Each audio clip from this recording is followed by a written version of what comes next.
West Germany is preparing itself for general elections on March 6th, when public opinion is being put to the test on two major issues: a record post-war unemployment figure of 2.48 million, and the question of whether or not West Germany should accept hundreds of American nuclear weapons on its soil. Political commentators are calling the elections the event most likely to influence East-West relations in 1983. The election result could make or break President Reagan's entire strategy on arms limitation talks with the Soviet Union.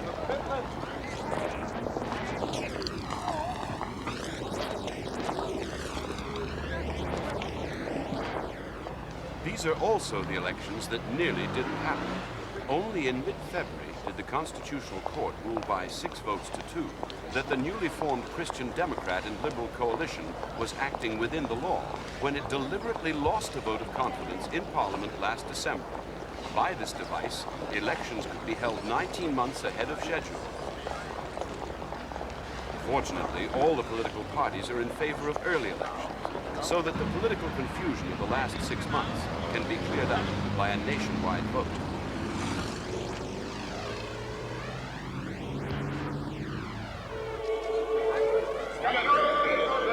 Across Western Europe, anti-nuclear demonstrations have become a regular sight at election time, and West Germany is no exception. If an East-West war were to break out, West Germany would be right in the front line. The current debate is whether the West Germans, as members of NATO, should accept the new generation of American-built intermediate-range nuclear missiles and cruise, and as seen here, the Pershing IIs.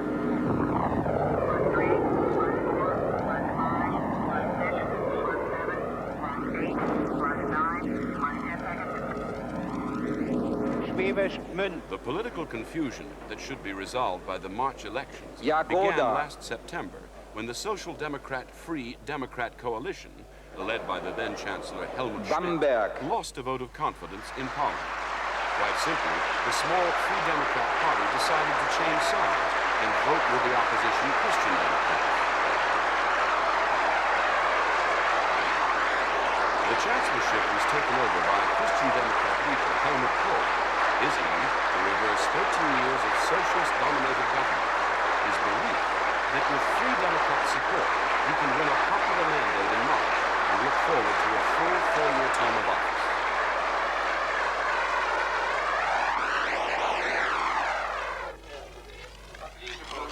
The importance of international relations as an election issue has been highlighted by recent visits to West Germany by representatives of the superpowers. In January, Soviet Foreign Minister Andrei Gromyko arrived for talks on the resumed Soviet-American arms talks in Geneva. It was suggested that Gromyko was glad of the opportunity to stir up the arms debate so near to election time, and to make West Germany's conservatives appear as unwilling to negotiate as the Americans, which is what Moscow claimed.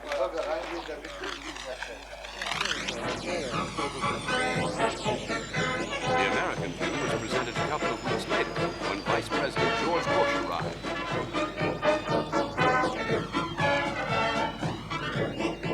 He brought with him a letter from President Reagan, which he read out himself. In this spirit, I have asked Vice President Bush, in the city where East meets West, to propose to Soviet General Secretary Andropov that he and I meet wherever and whenever he wants in order to sign an agreement banning U.S. and Soviet intermediate-range land-based nuclear missile weapons from the face of the earth. The urgency of the arms debate lies in the fact that there are a total of 16,000 intercontinental nuclear missiles in the Northern Hemisphere, with pre-selected targets: the military bases, industrial centers, large cities, and the people in them. Fortunately, these long-range missiles are already subject to some sort of agreement between the superpowers. More alarming is the fact that there are thousands of smaller tactical nuclear weapons that are not yet under any limitations, and they're spread throughout the NATO and Warsaw Pact states.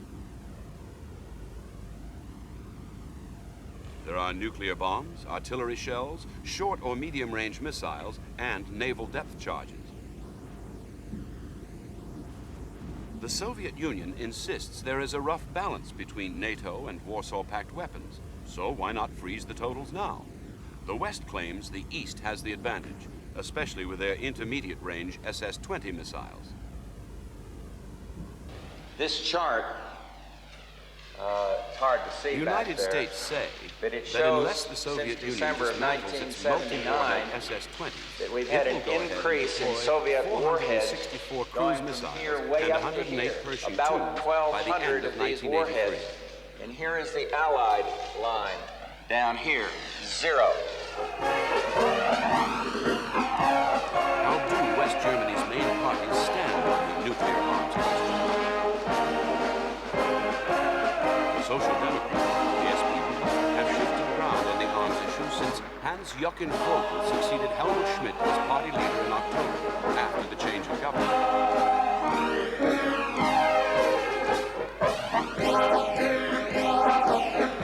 3 years ago, Chancellor Schmidt was reported to be the NATO government leader most enthusiastic about the deployment of new American medium-range missiles.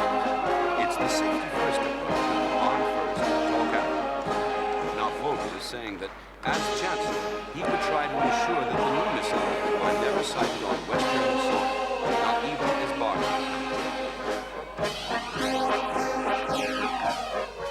Hat über 14 Jahre den Weg der jungen Chancellor Bundesrepublik Kohl, Deutschland a big, bestimmt. confident man who has clearly Hat relished his entscheidend few in months ihren in the Grundlagen chancellorship, geprägt. takes a predictably more conservative Seinem politischen Erbe He stands fühle ich squarely mich alongside President verpflichtet. Reagan on the arms issue.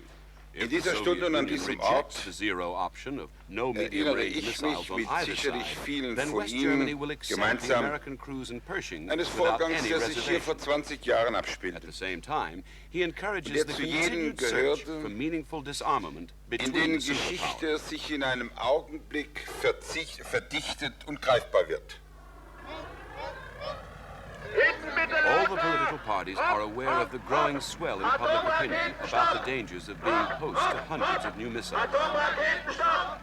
All agree Europe would be a safer and happier place without them. It's the old debate between unilateral and multilateral disarmament. Should one side renounce its nuclear force while the other side does not?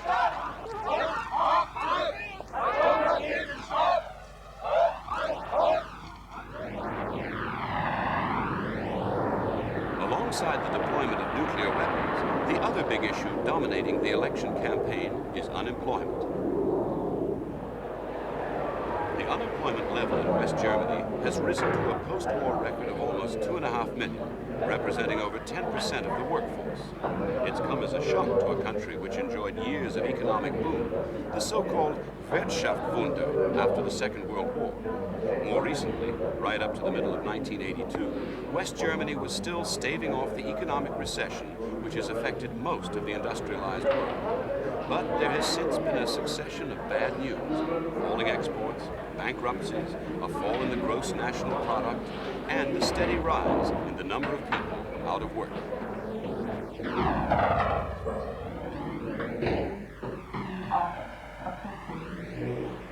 The Conservatives blame 13 years of socialist influence for the unemployment figures and other economic ills. The Social Democrats point out that Chancellor Kohl has done nothing to stop the trend during 5 months in office. We visited a family near Frankfurt, where the father, Josef, a 49-year-old electrical engineer, has been out of work for a year. Their plight was outlined by the son, Detlef. We are here in Offenbach, Frankfurt. My father is unemployed. The future for us doesn't look very bright. It's all bad times now. Like 2.5 million other unemployed people. We don't know, or my father don't know, where we get the money for our next payment for the house here, the rent, for our apartment, for the food, clothing. We have no car, no television. Our insurance, they're too expensive. We can't pay them any longer. For my future, it doesn't look very bright either. I have main schooling done, but study on the universities or college, they all been cutting down here and there, and I don't know what's going to be left for me. We just have to see. And I hope for my sister that in a couple of years when she's getting bigger, that the times will be better, that she have a chance to get somewhere or get a decent schooling and job.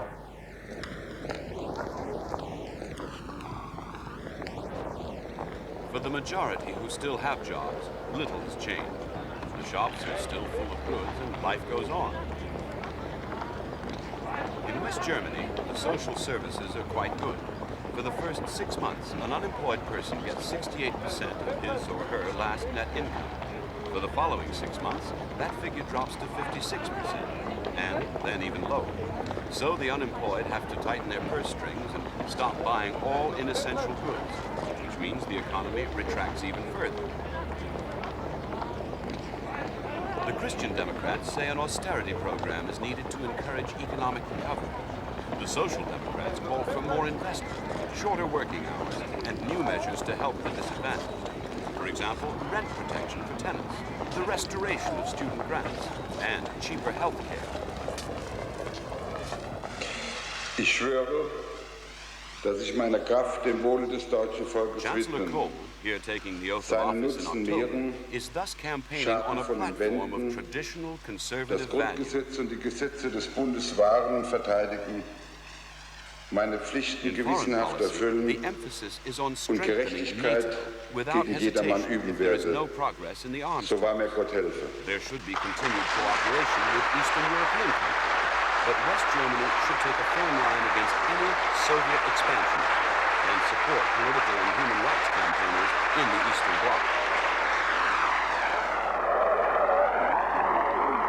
The CDU says a strong government of the center is needed to lead the country to economic recovery. 13 years of socialist policies must be replaced with an austerity program including a cut in government borrowing and the encouragement of private business.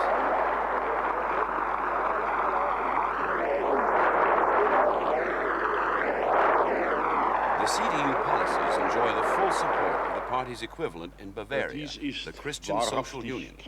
As CSU leader, Franz Josef Strauss is a former government minister who has survived a number of political scandals.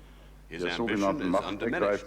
He would dearly love to get back into power, perhaps as foreign minister, though it's rumored that Chancellor Kohl is reluctant to give him such an influential am post. 30. Januar 1933 But the geschah, Bavarian leader could be on the way back.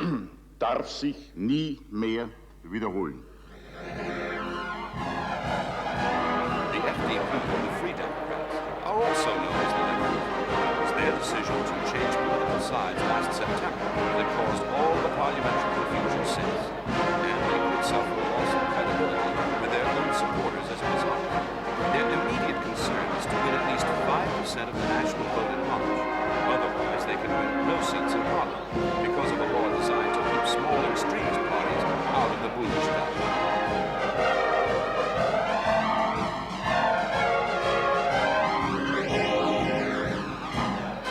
Surprisingly, the Free Democrats have been in ruling coalition governments for 26 of the last 33 years, which lays them open to the charge of political opportunism.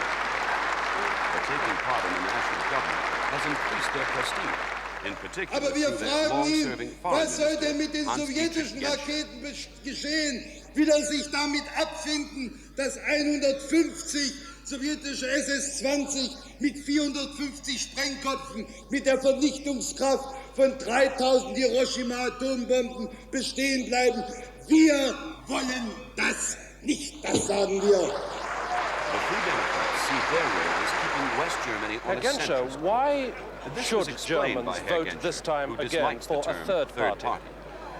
Not for a third party, but for the Liberal Party, that is the Free Democratic Party in the Federal Republic of Germany. We guarantee the social market economy in that country.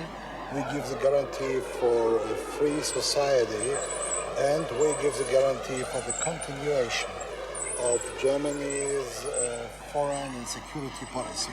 But what do you see as your role between the two big parties?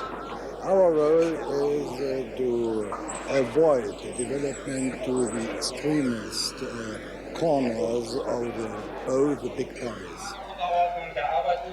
Another party fighting to reach that 5% hurdle of votes is the recently formed Green Party, which has already enjoyed success in local and state elections. The Greens can best be described in one word as ecologists. They want emergency action to combat the damage being caused to German lakes and forests by acid rain laden with poisonous industrial chemicals. They want a complete ban on nuclear energy as well as nuclear weapons, and they want the economy to be less dependent on imports and exports. If the Greens get into Parliament, they say they will not join a coalition, but they would probably support a minority SPD government.